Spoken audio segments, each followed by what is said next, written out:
അപ്പം നമ്മളിന്ന് കഴിഞ്ഞ ദിവസങ്ങളിലൊക്കെ ഞാൻ കുറച്ച് KSRന്റെ കാര്യങ്ങളൊക്കെ ഞാൻ പറഞ്ഞു തന്നിരുന്നു. I think you can hear my words, isn't it? കേൾക്കാമല്ലോ? കേൾക്കാം. അപ്പൊ ഇതെന്ന് പറയുമ്പോൾ പ്രധാനപ്പെട്ട ഭാഗങ്ങൾ അടർത്തിയെടുത്താണ് ഞാൻ പറഞ്ഞത്. അപ്പം ഈ KSR എന്ന് പറഞ്ഞ സംഹിത ഒരു വലിയ സംഹിതയാണ്. അതിനെ ഒന്ന് അടർത്തിയെടുത്ത് കുറച്ച് കാര്യങ്ങൾ ഞാൻ പറഞ്ഞു തന്നേ ഉള്ളൂ. ഇത് നിങ്ങൾക്കൊരു പ്രചോദനമാണ്, മാത്രമല്ല നിങ്ങൾക്കിതൊരു സഹായിയും കൂടാണ്. ഇത് വെച്ച് നിങ്ങൾക്ക് ബാക്കി മെറ്റീരിയൽസോ അല്ലെങ്കിൽ മെറ്റീരിയൽസ് എല്ലാം അവൈലബിൾ ആണ്. അപ്പം ആ KSRന്റെ ടെക്സ്റ്റ് ബുക്ക് നോക്കുമ്പോൾ തന്നെ നിങ്ങൾക്ക് മനസ്സിലാവും. അതുപോലെ തന്നെയാണ് ഫിനാൻഷ്യൽ കോഡ്. ശരിക്കും പറഞ്ഞാൽ ഞാൻ മനസ്സിലാക്കിയ ഒരു കാര്യം, ഫിനാൻഷ്യൽ കോഡ് നമ്മൾ ഈ ടെസ്റ്റ് എഴുതുന്നവർ മാത്രമല്ല, എല്ലാവരും അറിഞ്ഞിരിക്കണം. അപ്പൊ നിങ്ങൾക്ക് എല്ലാവർക്കും അപ്പൊ ഈ ഫിനാൻഷ്യൽ കോഡ് അറിഞ്ഞിരിക്കണം എന്ന് പറയുന്നതിന്റെ കാരണം എന്താന്ന് പറഞ്ഞാൽ, ഒരുപാട് പേർക്ക് ഈ ചില എന്താ പറയുക, നമ്മൾക്ക് ഇതുമായിട്ട് ബന്ധപ്പെട്ട കാര്യങ്ങൾ അറിയാത്തത് കൊണ്ട് നമ്മൾക്ക് ചില നഷ്ടങ്ങൾ സംഭവിക്കാറുണ്ട്. ശമ്പളത്തിലാണെങ്കിലോ അരിയറിലാണെങ്കിലോ അല്ലെങ്കിൽ ഗ്രേഡിലാണെങ്കിലോ മറ്റേതെങ്കിലും ഫിക്സേഷനോ അതുപോലുള്ള ഏതെങ്കിലുമൊക്കെ തരത്തിൽ നമുക്ക് നഷ്ടപ്പെടാൻ സാധ്യതയുണ്ട്. അപ്പോഴിത് എല്ലാവരും അറിഞ്ഞിരിക്കുന്നത് തന്നെയാണ് നല്ലത്. അപ്പോൾ ഞാനൊരു കാര്യം കൂടെ പറയുക. ഈ ഫിനാൻഷ്യൽ കോഡ് ഞാൻ KSRന് 3 പാർട്ടുണ്ട്, 2 വോളിയം ഉണ്ട് എന്ന് പറഞ്ഞതുപോലെ തന്നെ ഫിനാൻഷ്യൽ കോഡിനും 2 വോളിയമാണ് ഉള്ളത്. ഫിനാൻഷ്യൽ കോഡ് അപ്പം രണ്ടാമത്തെ വോളിയം എന്ന് പറയുന്നത് വളരെ ചെറുതാണ്. ഒന്നാമത്തെ വോളിയത്തിലാണ് പ്രധാനപ്പെട്ട കാര്യങ്ങളെല്ലാം, എങ്ങനെയാണ് നമ്മൾ ഫിനാൻസ് കൈകാര്യം ചെയ്യേണ്ടത് എന്നുള്ളതാണ്. അപ്പോൾ ഒന്നാമത്തെ വോളിയത്തിൽ ഏറ്റവും പ്രധാനപ്പെട്ട കാര്യങ്ങൾ പറയുന്നത് rules relating to all financial transactions. എല്ലാ ഫിനാൻഷ്യൽ ട്രാൻസാക്ഷനും അതുമായിട്ട് ബന്ധപ്പെട്ട റൂളുകൾ പറയുന്നതാണ് ഒന്നാമത്തെ വോളിയം. രണ്ടാമത്തെ വോളിയത്തിൽ പ്രധാനമായിട്ടും പറയുന്നത് അപ്പൻഡിസസ് ആൻഡ് ഫോംസ്. പ്രധാനമായിട്ട് നമ്മൾ എന്തൊക്കെ ഫോമുകളാണ് ഉപയോഗിക്കുന്നത് അതുമായി ബന്ധപ്പെട്ട ചില കാര്യങ്ങളുമാണ് കൂടുതൽ പറഞ്ഞിരിക്കുന്നത്. അപ്പൊ അത് അറിഞ്ഞിരിക്കുക.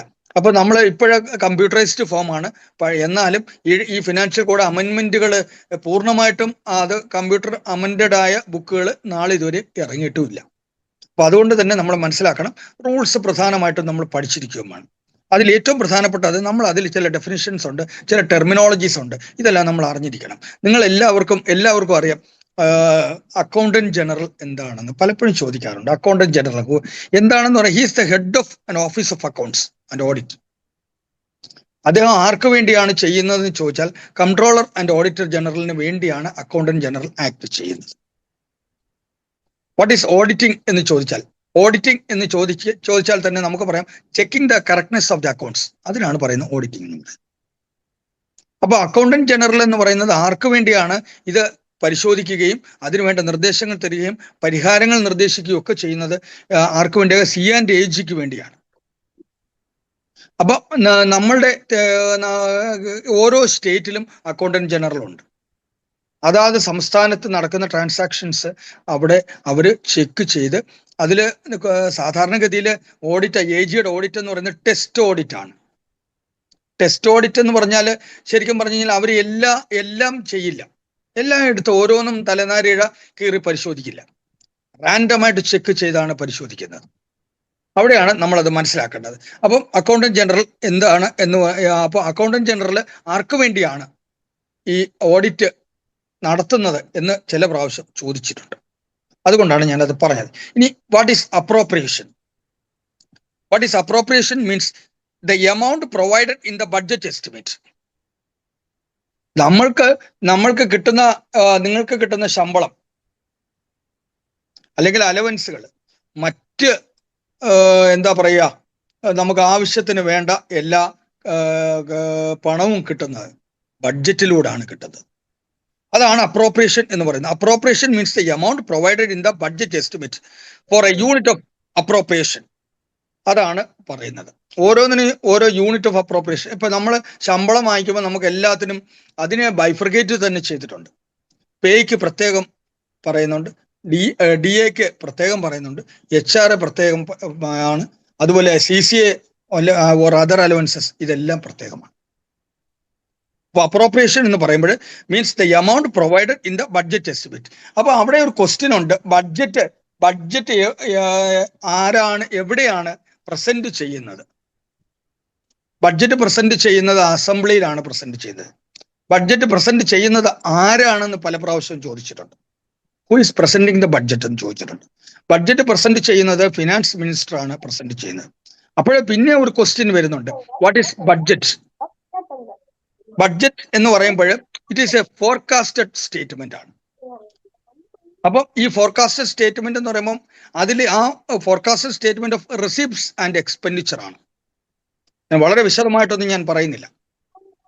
അപ്പൊ ഒരു ഫോർകാസ്റ്റഡ് സ്റ്റേറ്റ്മെന്റ് എന്ന് പറയുമ്പോൾ നമ്മൾ ഒരു ഈ പറയുന്ന പോലെ ഒരു ഫിനാൻഷ്യൽ ഇയർ, അതും ഫിനാൻഷ്യൽ ഇയറും പ്രത്യേകിച്ച് പറയുന്നുണ്ട്. ഫിനാൻഷ്യൽ ഇയർ എന്ന് പറഞ്ഞാൽ ഏപ്രിൽ 1 മുതൽ അടുത്ത വർഷത്തെ മാർച്ച് 31 വരെ ഉള്ള ഒരു കാലഘട്ടത്തിന് ആ ഒരു പീരീഡിനെ പറയുന്ന പേരാണ് ഫിനാൻഷ്യൽ ഇയർ എന്ന് പറയുന്നത്. ഞാൻ നേരത്തെ പറഞ്ഞിട്ടുണ്ട്, ഇയർ എന്ന് പറയുന്നതിനെ പലതരത്തിൽ കാറ്റഗറൈസ് ചെയ്തിട്ടുണ്ട്. ആദ്യം നമ്മൾ കലണ്ടർ ഇയർ ഉണ്ട്. കലണ്ടർ ഇയർ എന്ന് പറഞ്ഞാൽ ജനുവരി 1 തൊട്ട് ഡിസംബർ 31 വരെയാണ്. അപ്പൊ ജനുവരി 1 മുതൽ ഡിസംബർ 31 വരെയാണ് ഒരു വർഷം എന്ന് പറയുന്നത്. അപ്പോൾ ഒരു പ്രധാനമായിട്ടൊരു കാര്യമുണ്ട്. ജനുവരി 1-ാം തീയതി ഒരാൾ സർവീസിൽ കയറിയാൽ അയാൾ ഒരു വർഷം പൂർത്തിയാക്കുന്നത് ഡിസംബർ 31 AN-നാണ് പൂർത്തിയാക്കുന്നത്. അടുത്ത ജനുവരി 1 അല്ല.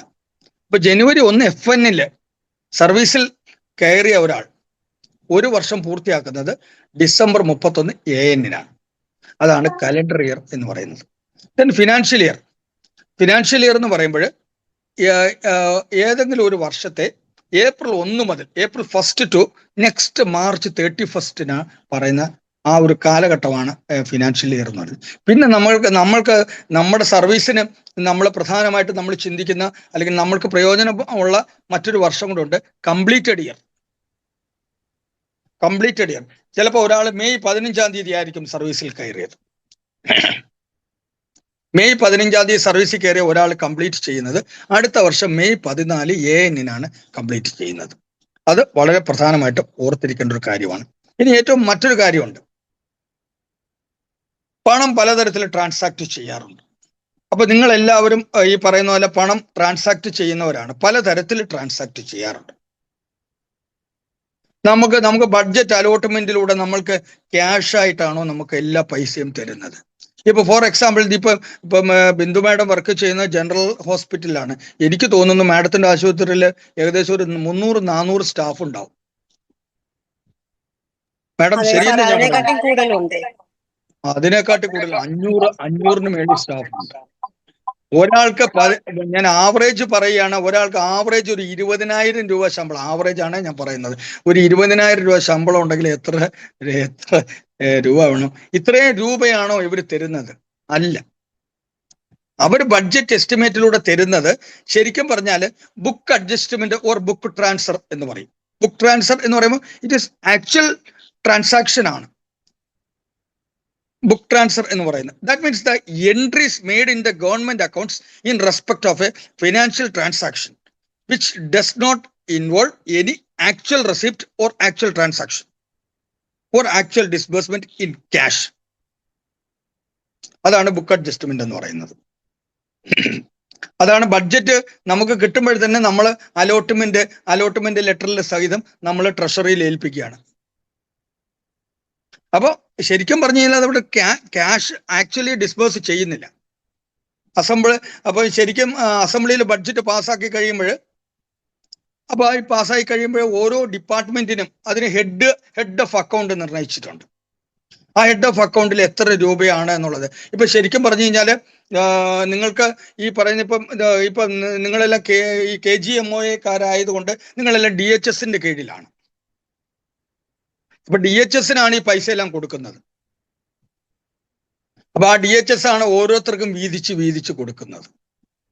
അപ്പൊ അതിന് അവിടെ പറയുന്നുണ്ട്, ഇപ്പൊ DHS-ന് തോന്നുന്നു ഏറ്റവും കൂടുതൽ പൈസ തിരുവനന്തപുരത്ത് ഒരു ആശുപത്രിക്ക് കൊടുക്കണമെന്ന് വിചാരിച്ചാൽ അങ്ങനെ കൊടുക്കാൻ പറ്റില്ല. അതിനൊരു പ്രപ്പോർഷൻ നിർണ്ണയിച്ചിട്ടുണ്ട്, അതനുസരിച്ച് മാത്രമേ കൊടുക്കാൻ കഴിയത്തുള്ളൂ. അതാണ് ശരിക്കും പറഞ്ഞാൽ book adjustment or book transfer എന്ന് പറയുന്നത്. ഒന്നുകൂടെ ഞാൻ പറയാം, book adjustment or book transfer means the entries made in the government accounts in respect of a financial transaction which does not involve any actual receipt or disbursement of cash. അപ്പൊ അതിൽ സ്റ്റോറും ഉൾപ്പെടും. അപ്പൊ നമുക്ക് അവിടെ ഒരു ക്വസ്റ്റ്യൻ ഉണ്ട്, what is store എന്നുള്ളൊരു question ഉണ്ട്. സ്റ്റോർ എന്താണ് എന്ന് ചോദിച്ചാൽ എന്ത് പറയും? What is A store? നമ്മൾ ഒരു ഓഫീസിൽ ആവശ്യമുള്ള പണം ഒഴികെ റെക്കോർഡ്സും വരും. ബാക്കിയെല്ലാം സ്റ്റോക്ക് ചെയ്യുന്ന സ്ഥലത്തിന് പറയുന്ന പേരാണ് സ്റ്റോർ എന്ന് പറയുന്നത്. ഒന്നുകൂടെ ഞാൻ പറയാം. പണം ക്യാഷ് ചെസ്റ്റിലാണ് വെക്കുന്നത്, സൂക്ഷിച്ചു വെക്കുന്ന ക്യാഷ് ചെസ്റ്റ് ഉണ്ട്. പലയിടത്തും ജാമ്പാന്റെ കാലത്തെ ക്യാഷ് ചെസ്റ്റ് ആയിരിക്കും. അതൊന്നും ആർക്കും എടുത്തോണ്ട് പോകാനോ തുറക്കാനോ പൊളിക്കാനോ ഒന്നും കഴിയില്ല. അപ്പം പണവും റെക്കോർഡുകളും ഒഴികെ ബാക്കിയല്ല. റെക്കോർഡ് എന്ന് പറയുമ്പോൾ നമ്മൾ പല റെക്കോർഡുകളുണ്ട്. ഒരു ഓഫീസ് സംബന്ധമായ പല റെക്കോർഡുകളുണ്ട്. ആ റെക്കോർഡുകൾ സൂക്ഷിക്കേണ്ടത് വേറെയാണ്, സെക്ഷനും വേറെയാണ്. പണം സൂക്ഷിക്കുന്നത് അതും വേറെയാണ്. അതൊഴികെ ബാക്കിയുള്ള വസ്തുക്കൾ, ബാക്കിയുള്ള സാധനങ്ങൾ എല്ലാം സൂക്ഷിക്കുന്ന ആ ഒരു പ്രത്യേക സ്പോട്ടിൽ. അപ്പൊ നമ്മളെ ഏതൊരു വീട്ടിൽ ചെന്ന് നോക്കിയാലും സ്റ്റോർ ഉണ്ടാകും. അപ്പൊ സ്റ്റോർ എന്ന് പറയുമ്പോൾ നമ്മൾ ആവശ്യമുള്ള ഗ്രോസറി, നമ്മൾ ആവശ്യമുള്ള സാധനങ്ങളൊക്കെ സൂക്ഷിക്കുന്ന സ്ഥലമാണ്. പക്ഷെ അവിടെ കൊണ്ടുവന്ന് പണം ആരെങ്കിലും സൂക്ഷിക്കാറുണ്ടോ സ്റ്റോറിൽ? ഇല്ല. അപ്പൊ ഇത് സർക്കാർ ഓഫീസിന്റെ കാര്യമായതുകൊണ്ടാണ് ഞാൻ അങ്ങനെ പറഞ്ഞത്. പണവും റെക്കോർഡും ഒഴികെ സൂക്ഷിക്കുന്ന സ്ഥലത്തിന് പറയുന്ന പേരാണ് സ്റ്റോർ എന്ന് പറയുന്നത്. അപ്പൊ ആ സ്റ്റോറിനെ ഒരാളെ സ്റ്റോറിന്റെ നടപടിക്രമങ്ങള് അല്ലെങ്കിൽ നമ്മൾക്ക് ആ സ്റ്റോറുമായി ബന്ധപ്പെട്ട കാര്യങ്ങൾ ചെയ്യുന്നതിന് ഒരാളെ ചുമതലപ്പെടുത്തിയിട്ടുണ്ട്. That person is not store keeper. അയാളെ പറയുന്ന പേരാണ് സ്റ്റോർ കീപ്പർ എന്ന് പറയുന്നത്. ഇനി ഈ വരുന്ന സ്റ്റോർ എല്ലാം റെക്കോർഡ് ചെയ്യുന്ന ഒരു ബുക്കുണ്ട്. അപ്പൊ എല്ലാ സ്റ്റോറും എല്ലാ സാധനങ്ങളും അതിൽ രേഖപ്പെടുത്തണം. ആർക്കാണ് കൊടുത്തത്, വന്നത് എന്താണ്, ആർക്കാണ് കൊടുത്തത്, ബാലൻസ് എന്തുണ്ട്, ഇതെല്ലാം രേഖപ്പെടുത്തുന്ന ഒരു രജിസ്റ്റർ ഉണ്ട്. That register is known as stock register. അത് ഓർത്തുകൊള്ളുക. ഇനി പ്രധാനപ്പെട്ട മറ്റൊരു കാര്യം, ഇതെല്ലാം ഇങ്ങനെ ഓരോരോ ക്വസ്റ്റ്യനായിട്ട് ആണ് ഞാൻ പറയുന്നത്. എന്താണ് ക്യാഷ് ഓർഡർ എന്ന് പറഞ്ഞാൽ? ക്യാഷ് ഓർഡർ അപ്പൊ അവിടെ ഒരു ക്വസ്റ്റ്യൻ ഉണ്ട്, who the authority to issue cash order? അത് ട്രഷറി ഓഫീസർ മാത്രമാണ്. സബ് ട്രഷറി ഓഫീസർ ആവാം, അല്ലെങ്കിൽ ജില്ലാ ട്രഷറി ഓഫീസർ ആകാം. ട്രഷറി ഓഫീസർ ആണ് ഈ ക്യാഷ് ഓർഡർ ഇടുന്നത്. അപ്പൊ cash order means an order issued by the treasury officer or on a sub treasury within the district for a payment on the government account. Government അക്കൗണ്ടില് payment നടത്തുന്നതിന് ഉത്തരവിടുന്ന ആള് ആരാണെന്ന് ചോദിച്ചാൽ അതാണ് ട്രഷറി ഓഫീസർ. അദ്ദേഹം ഇടുന്ന ഓർഡറാണ് ക്യാഷ് ഓർഡർ എന്ന് പറയുന്നത്. ഇനി നിങ്ങളെല്ലാം ഹാൻഡിൽ ചെയ്തിട്ടുള്ള ഒരു കാര്യമാണ് ചെക്ക്. എന്താണ് ചെക്ക് എന്ന് പറഞ്ഞാൽ? എന്താണ് what you mean by check? എല്ലാവരും ഇഷ്ടം പോലെ ചെക്ക് ഇഷ്യൂ ചെയ്തിട്ടുള്ളതാണ്. അതുകൊണ്ട് നമ്മുടെ ബിന്ദു ഡോക്ടർ എനിക്കൊരു ചെക്ക് തരുന്നിരിക്കട്ടെ, 100 രൂപയുടെ ഒരു ചെക്ക് തരുന്നു ബിന്ദു ഡോക്ടർ. എന്താണ് ബിന്ദു ഡോക്ടർ ചെയ്യുന്നത്? പ്ലീസ് ഒന്ന് ചിന്തിച്ചു നോക്കി. ബിന്ദു ഡോക്ടർ എന്താണ് ചെയ്യുന്നത്? ഒരു റിട്ടേൺ ഓർഡർ ആർക്കാണ് കൊടുക്കുന്നത്? ആരാണോ എനിക്ക് പൈസ തരുന്നത് അയാൾക്ക് കൊടുക്കുകയാണ്. സ്വന്തം ബിന്ദു ഡോക്ടറുടെ അക്കൗണ്ടിൽ നിന്നും 100 രൂപ ഈ ചെക്കുമായി വരുന്ന ആൾക്ക് ഡിസ്ബേഴ്സ് ചെയ്യാൻ ഒരു ഉത്തരവ് കൊടുക്കുകയാണ്. അതാണ് ചെക്ക് എന്ന് പറയുന്നത്. അപ്പൊ check means it's a written order addressed by the drawer to a bank ആകാം, ട്രഷറി ആകാം, എനി ഫിനാൻഷ്യൽ ഇൻസ്റ്റിറ്റ്യൂഷൻ ആകും ഗവൺമെന്റിന്റെ, to pay a sum of money for specific amount to himself or to third person. നമുക്ക് വേണമെങ്കിൽ എനിക്ക് എൻ്റെ check personally ചെന്ന് മാറാൻ പറ്റും. അപ്പൊ നമ്മളൊരു ഉത്തരവ് കൊടുക്കുകയാണ്. ഉത്തരവ് എന്താണ് കൊടുക്കുന്നത്? എൻ്റെ അക്കൗണ്ടിൽ നിന്നും ഇത്ര രൂപ ഈ ചെക്കുമായി വരുന്ന ആൾക്ക് കൊടുക്കണം.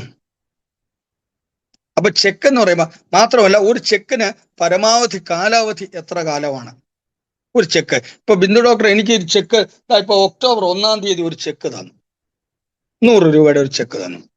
ഞാനിത് പോക്കറ്റ് വെച്ചോണ്ട് നടക്കുക. എത്ര കാലം വരെ എനിക്ക് ഡയറക്റ്റ് മാറാൻ പറ്റും? 3 മാസമാണ് സമയം കൊടുത്തത്. 3 മാസം കഴിഞ്ഞ് കഴിഞ്ഞാൽ അത് റീവാലിഡേറ്റ് ചെയ്തെങ്കിൽ മാത്രമേ അത് മാറാൻ കഴിയൂ. അതുകൊണ്ട് ഒരു ചെക്ക് കിട്ടിക്കഴിഞ്ഞാൽ, ഡേറ്റഡ് ചെക്കാണ് കിട്ടുന്നതെങ്കിൽ വിത്തിൻ 3 months നിങ്ങൾ മാറണം. ആ ചെക്ക് മാറി പൈസ എടുക്കണം. അത് വളരെ പ്രധാനപ്പെട്ട ഒരു ചോദ്യമാണ്, പ്രധാനപ്പെട്ട ഒരു കാര്യവുമാണ്. എന്താണ് കോൺട്രാക്ട് എന്ന് പറഞ്ഞാൽ? എന്താണ് what it mean by contract. ലോയിൽ പറഞ്ഞ ഇന്ത്യൻ കോൺട്രാക്ട് ആക്ട് ഒന്നും ഞാൻ പറയുന്നില്ല. കോൺട്രാക്ട് ആക്ട് ഞാൻ പഠിച്ചിട്ടുണ്ട്, പഠിപ്പിക്കുന്നുണ്ട്. കോൺട്രാക്ട് ആക്ടിനെ കുറിച്ച് ഞാൻ ഒരു വിശദമായിട്ട് ഞാൻ പറയുന്നില്ല. എന്താണ് കോൺട്രാക്ട് എന്ന് പറയുന്നത്? ഇപ്പൊ ഞാൻ നിങ്ങൾക്ക് പഠിപ്പിക്കാം എന്ന് പറഞ്ഞത് ഒരു കോൺട്രാക്ട് ആണോ? പ്ലീസ് ഒന്ന് ചിന്തിച്ചു നോക്കിയേ. ഇപ്പൊ ഞാൻ ഇപ്പൊ സപ്പോസ് ബിന്ദു ഡോക്ടറെ വ്യക്തിപരമായിട്ട് എനിക്ക് അറിയാവുന്ന ആളായതുകൊണ്ടാണ് ഇടയ്ക്കിടയ്ക്ക് സ്പെസിമനായിട്ട് ബിന്ദു ഡോക്ടറെ പറയുന്നത്. വളരെ ചെറുപ്രായത്തിൽ എൻ്റെ അടുത്ത് വന്ന് പഠിച്ചിട്ടുള്ള ആളുമാണ്, KSR പഠിച്ചിട്ടുള്ള ആളുമാണ്. അപ്പോൾ ആ ഫാമിലിയൊക്കെ ആയിട്ട് നമുക്ക് നല്ല, ബിന്ദു ഡോക്ടർ ഫാദറും ഒക്കെ ആയിട്ട് ഞാൻ നല്ല ബന്ധമുള്ള മനുഷ്യനാണ്. അപ്പൊ അതുകൊണ്ടാണ് ഞാൻ പറയുന്നത്. അപ്പൊ ബിന്ദു ഡോക്ടർ എന്നെ വിളിച്ചു. ഞാൻ ശരി സാറേ ഇങ്ങനെയൊക്കെ ക്ലാസ് എടുക്കണം, ഓക്കെ ഐ വിൽ ഡു, എന്നെ കൊണ്ട് കഴിയുന്നത് ഞാൻ സഹായിക്കാം എന്ന് പറഞ്ഞു. മതി എന്ന് പറഞ്ഞു. Is it A contract?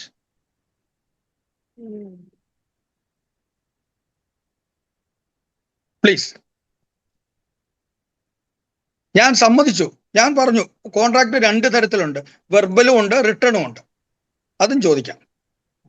ഞാൻ അണ്ടർടേക്ക് ചെയ്തു, പ്രോമിസ് ചെയ്തു, വില്ലിങ്നെസ്സും പറഞ്ഞു, ഇതെല്ലാം പറഞ്ഞു. എന്നിട്ട് ബിന്ദു ഡോക്ടർ പറഞ്ഞു എല്ലാ ദിവസവും നിങ്ങൾ ഇരിക്കുന്നുണ്ട്, ഞാൻ ഇവിടെ വരുന്നില്ല, എനിക്കെതിരെ കേസ് എടുക്കാൻ പറ്റുമോ? എന്തുകൊണ്ടാണ്? ഇല്ല, റിട്ടേൺ ആവണമെന്നില്ല, റിട്ടേൺ ആവണമെന്നില്ല. കേട്ടില്ലേ? കണ്ടീഷൻസ് വെക്കാത്ത ഒരു കണ്ടീഷനും ഇല്ല, കണ്ടീഷൻ വേണമെന്നില്ല. Whether marriage is A contract?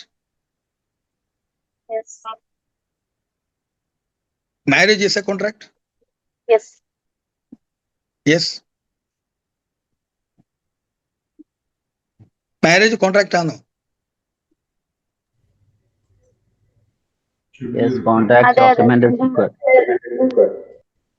എന്നോടൊരിക്കൽ ഒരു വലിയ സെമിനാറിൽ, ഒരു ഇന്റർനാഷണൽ കോൺഫറൻസിൽ എന്നോടൊരു ക്വസ്റ്റ്യൻ ചോദിച്ചത്, ക്യാൻ യു ഡിഫൈൻ മാരേജ് എന്ന്. കല്യാണം ഇപ്പൊ കഴിച്ചിട്ട് ഏകദേശം 92, 33 വർഷം ആവുന്നു.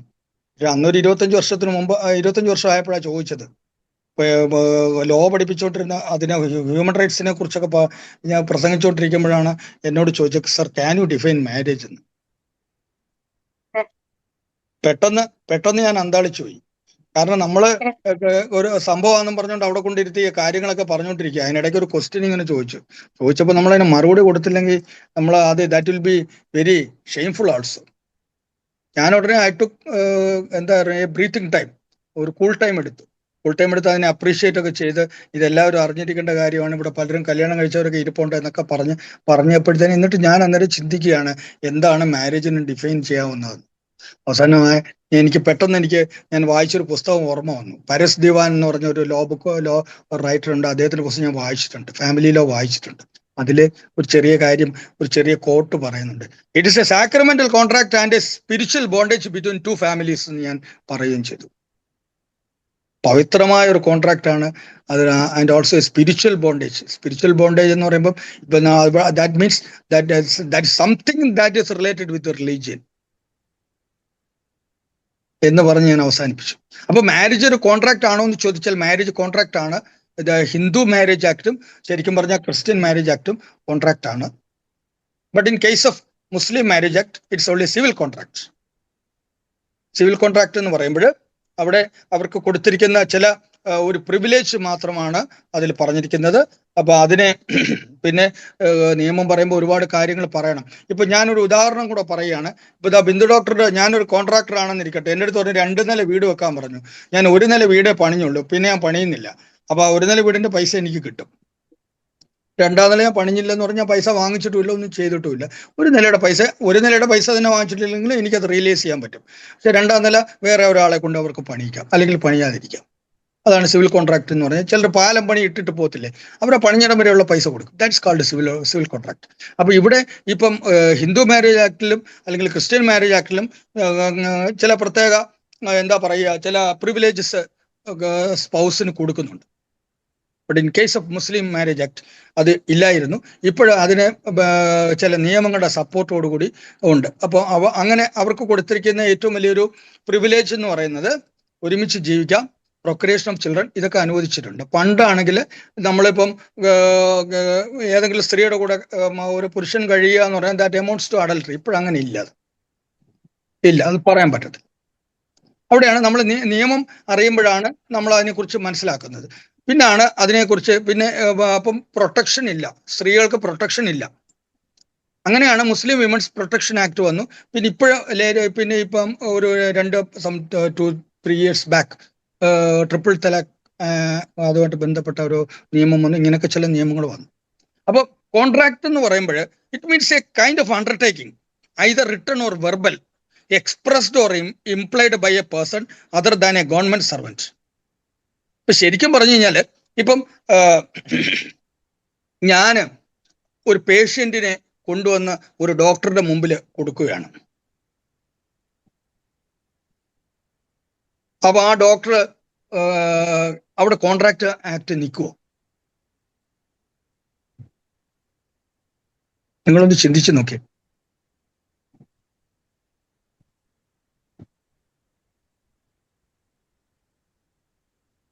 തീർച്ചയായിട്ടും അത് നിലനിൽക്കും. അതുകൊണ്ട് തന്നെയാണ് ഏതെങ്കിലും ചികിത്സാ പിഴവ് വന്നു കഴിഞ്ഞാൽ അതിന് സർക്കാർ കേസെടുക്കുന്നത്. അതിനെക്കുറിച്ച് വളരെ വിശദമായിട്ടൊന്നും ഞാൻ പറയുന്നില്ല. ഞാൻ അത്തരത്തിലുള്ള ചില കേസുകൾ ഞാൻ എടുത്തിട്ടുമുണ്ട്, ഞാൻ ആ കേസുമായിട്ട് ബന്ധപ്പെട്ടിട്ടുമുണ്ട്. പോട്ടെ. അപ്പൊ അവിടെയാണ്. അപ്പൊ contractor means, who is A contractor means A person or who is involved in the contract with the government is called a contractor. അപ്പൊ നമ്മൾ കോൺട്രാക്ടർ എന്ന് പറയുമ്പോൾ ആ കോൺട്രാക്റ്റുമായിട്ട് ബന്ധപ്പെട്ട ആളിനെയാണ് നമ്മൾ കോൺട്രാക്ടർ എന്ന് പറയുന്നത്. ഇനി ഏറ്റവും പ്രധാനപ്പെട്ട ഒരു കാര്യമാണ് ഡിസ്ബേഴ്സിംഗ് ഓഫീസർ. എന്താവോ ആരാണ് ഡിസ്ബേഴ്സിംഗ് ഓഫീസർ എന്ന് പറയുന്നത്? അത് ഗവൺമെന്റ് സർവന്റ് ആണ്. ആ ഗവൺമെന്റ് സർവന്റ് ആർക്ക് വേണ്ടിയാണ് പൈസ ഗവൺമെന്റിൽ നിന്ന് വിഡ്രോ ചെയ്തതിന് ശേഷം അത് ആർക്കൊക്കെയാണോ കൊടുക്കേണ്ടത് എന്ന് പറഞ്ഞാൽ കൊടുക്കുകയാണ് ചെയ്യുന്നത്. ആ ആളിനെ പറയുന്ന പേരാണ് ഡിസ്ബേഴ്സിംഗ് ഓഫീസർ.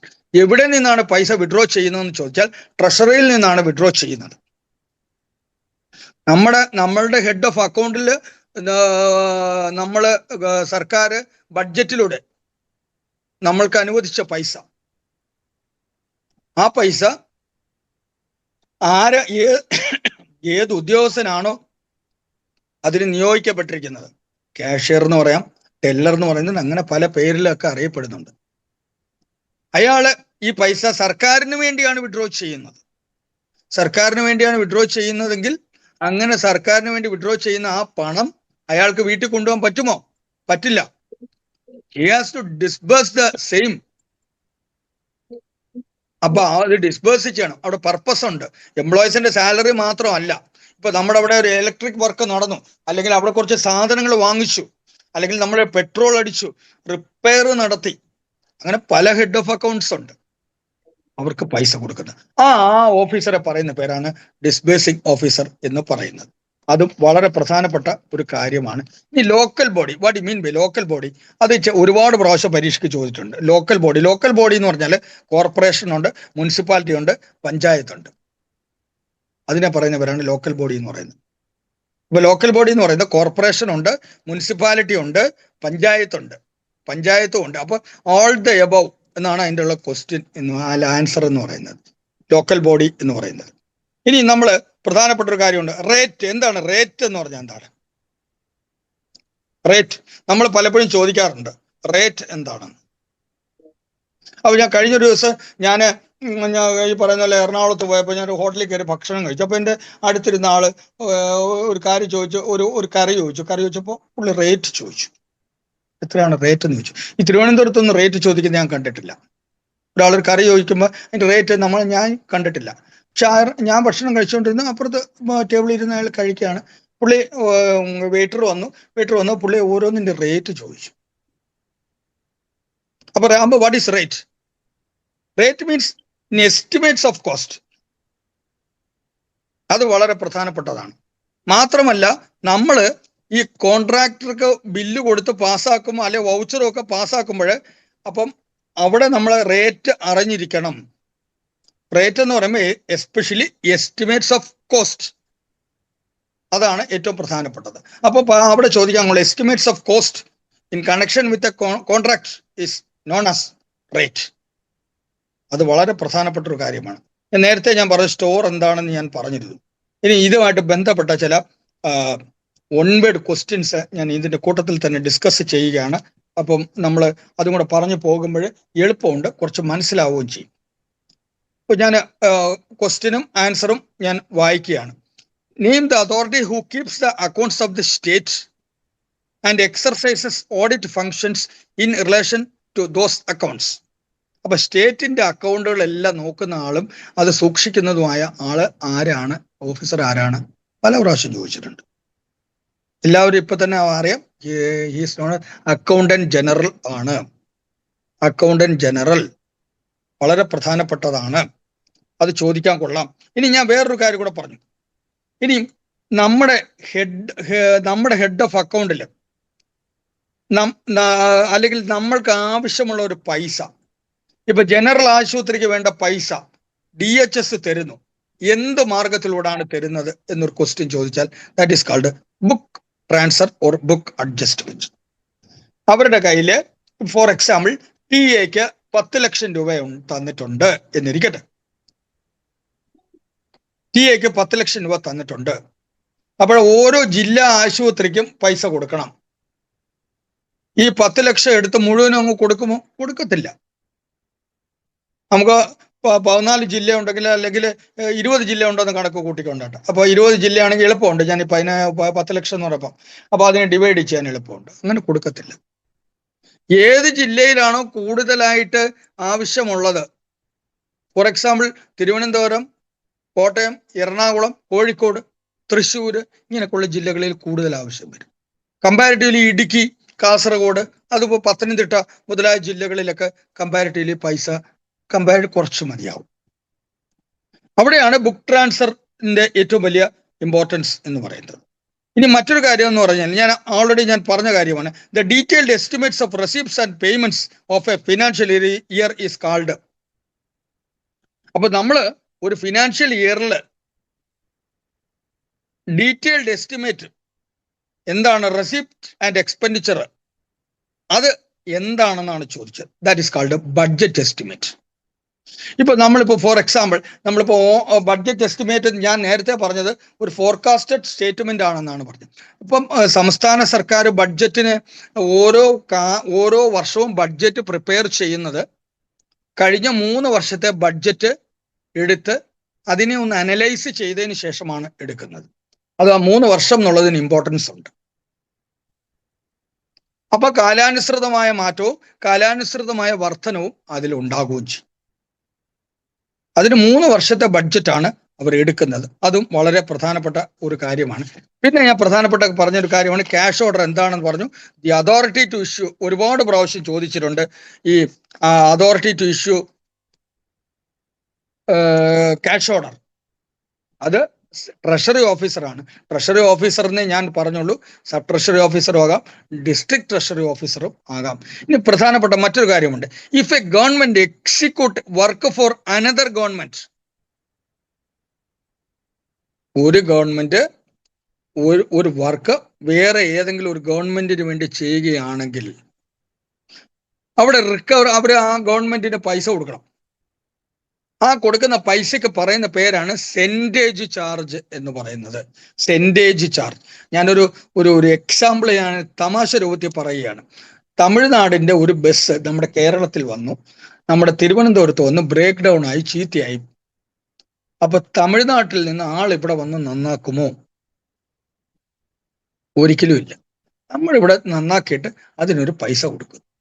അപ്പൊ തമിഴ്നാട് സർക്കാരിലെ ബസ്സിന് നന്നാക്കിയത് കേരള സർക്കാരിലെ ജീവനക്കാരാണ്. അപ്പോൾ ഞാനൊരു എക്സാമ്പിളാണ് പറഞ്ഞത്. അപ്പൊ ഈ ഒരു ഗവൺമെന്റിന് വേണ്ടി വേറൊരു ഗവൺമെന്റ് വർക്ക് എക്സിക്യൂട്ട് ചെയ്തപ്പോൾ നമുക്ക് കിട്ടുന്ന ചാർജിന് പൈസ, ആ എമൗണ്ട്, അതിന് പറയുന്ന പേരാണ് ദാറ്റ് ഈസ് കാൾഡ് സെന്റേജ് ചാർജ്. അത് വളരെ ഓർത്തിരിക്കുക. ഇനി ഞാൻ വേറൊരു കാര്യം കൂടെ പറഞ്ഞു, ചെക്ക് എന്താണെന്ന് ഞാൻ പറഞ്ഞു. ഇനി വേറൊരു കാര്യം കൂടെ ഞാൻ പറയാം. ഈ ചെക്ക് എത്ര മാസം, അല്ലെങ്കിൽ നമുക്കൊരു ചെക്ക് മാറുന്നതിന് ഒരു ടൈം ഫിക്സ് ചെയ്തിട്ടുണ്ട്. എത്ര കാലമാണെന്നും ഞാൻ പറഞ്ഞു. അത് 3 months ആണ്. പിന്നെ കോൺട്രാക്ട് എന്താണെന്ന് പറഞ്ഞു, കോൺട്രാക്ടർ ആരാണെന്ന് പറഞ്ഞു. പിന്നെ ഫിനാൻഷ്യൽ ഇയർ എന്താണെന്ന് പറഞ്ഞു, കലണ്ടർ ഇയർ എന്താണെന്ന് ഞാൻ പറഞ്ഞു, സ്റ്റോർ എന്താണെന്ന് പറഞ്ഞു, സ്റ്റോക്ക് രജിസ്റ്റർ എന്താണെന്ന് പറഞ്ഞു, സ്റ്റോറുമായിട്ട് ബന്ധപ്പെട്ട് ജോലി ചെയ്യുന്ന ഓഫീസർ ഉദ്യോഗസ്ഥന്റെ പറയുന്ന പേര് സ്റ്റോർ കീപ്പർ. ഇതൊക്കെ പ്രധാനമായും ഡെഫിനിഷന്റെ ഭാഗമാണ്. ഇതുമായിട്ട് ബന്ധപ്പെട്ട എന്തെങ്കിലും കാര്യങ്ങൾ ആർക്കെങ്കിലും ചോദിക്കണമെങ്കിൽ ചോദിച്ചാണ് പ്ലീസ്. ബിന്ദു ഡോക്ടർ, ചാറ്റ് ബോക്സിൽ വല്ലതും വന്നിട്ടുണ്ടോ? ഇല്ല സാറേ, ചാറ്റ് ബോക്സിൽ ഇപ്പൊ ഡൗട്ട്സ് ഒന്നും ഇല്ല. ഇല്ല. ആരെങ്കിലും അപ്പൊ ആരും ശ്രദ്ധിക്കുന്നില്ലയോ? ഉറപ്പായിട്ട് ശ്രദ്ധിക്കും സാറേ. എത്ര പേരുണ്ട്? ഡോക്ടേഴ്സ് ഉണ്ട്. എക്സാം ഗോയിങ് അല്ലേ സാറേ, അതുകൊണ്ട് ശ്രദ്ധിക്കും. 37 ഡോക്ടേഴ്സ് ഉണ്ട്. Very good. അപ്പോൾ ഇത്രയും കാര്യങ്ങളാണ് പ്രധാനമായിട്ടും. അവർക്ക് ഈ ടെർമിനോളജീസ് ഒക്കെ ആയിട്ട് നമ്മൾക്കൊരു അക്വൈൻറ്റൻസ് വരണമല്ലോ. അതുകൊണ്ടാണ് ഞാൻ ആ ഫസ്റ്റ് ചാപ്റ്ററിലെ എല്ലാ കാര്യങ്ങളും ഞാൻ പറഞ്ഞില്ല, അതിലെ പ്രധാനപ്പെട്ട കാര്യങ്ങളാണ് ഞാൻ പറഞ്ഞത്. ഇനി ഏറ്റവും പ്രധാനപ്പെട്ട ഒരു കാര്യമുണ്ട്. സർ, ഈ ഡിസ്പേഴ്സിംഗ് ഓഫീസർ എന്ന് പറഞ്ഞാൽ DDO ആണോ സർ? അത് പണ്ടായിരുന്നു ഡ്രോയിങ് ആൻഡ് ഡിസ്പേഴ്സിംഗ് ഓഫീസർ. പണ്ട്. ഇപ്പൊ ഡിസ്പേഴ്സിംഗ് ഓഫീസറേ ഉള്ളൂ, ഡ്രോയിങ് ആൻഡ് ഡിസ്പേഴ്സിംഗ് ഓഫീസർ ഇല്ല. നമ്മൾ ആരും ഡ്രോ ചെയ്തിട്ട് ഡിസ്പേഴ്സ് ചെയ്യുന്നില്ല. എല്ലാം ഈ ട്രാൻസാക്ഷൻ അല്ലയോ നടത്തുന്നത്. അതാണ്. പണ്ട് നമ്മൾ അവരവരുടെ ശമ്പളം സെൽഫ് ഡ്രോയിങ് ഓഫീസറും ഉണ്ടായിരുന്നു. ഇപ്പൊ സെൽഫ് ഡ്രോയിങ് ഓഫീസറും ഇല്ല. SDOമാരും ഉണ്ടായിരുന്നു. ഇപ്പൊ അതില്ല. അവരവരുടെ ശമ്പളം അവരവർ എഴുതിയെടുക്കുമായിരുന്നു. അപ്പം ബിന്ദു ഡോക്ടർക്ക് ആദ്യകാലത്ത് അങ്ങനെ ആയിരുന്നോ? അല്ലെങ്കിൽ ഇതിലിരിക്കുന്ന പല ഡോക്ടേഴ്സും സീനിയറായ ഡോക്ടേഴ്സ് ആരെങ്കിലും ഉണ്ടെങ്കിൽ അവര് പണ്ട് സ്വന്തമായിട്ട് ശമ്പളം എഴുതി അവരവരുടെ ബില്ല് മാറി അവരവർ തന്നെ മാറിയെടുക്കുന്ന ഒരു കാലഘട്ടം ഉണ്ടായിരുന്നു. പിന്നാണ് അത് മാറിയത്. പിന്നാണ് സ്പാർക്ക് ഒക്കെ വന്നത്. ഓക്കെ, മനസ്സിലായോ മാഡം? മനസ്സിലായോ? ഓക്കെ.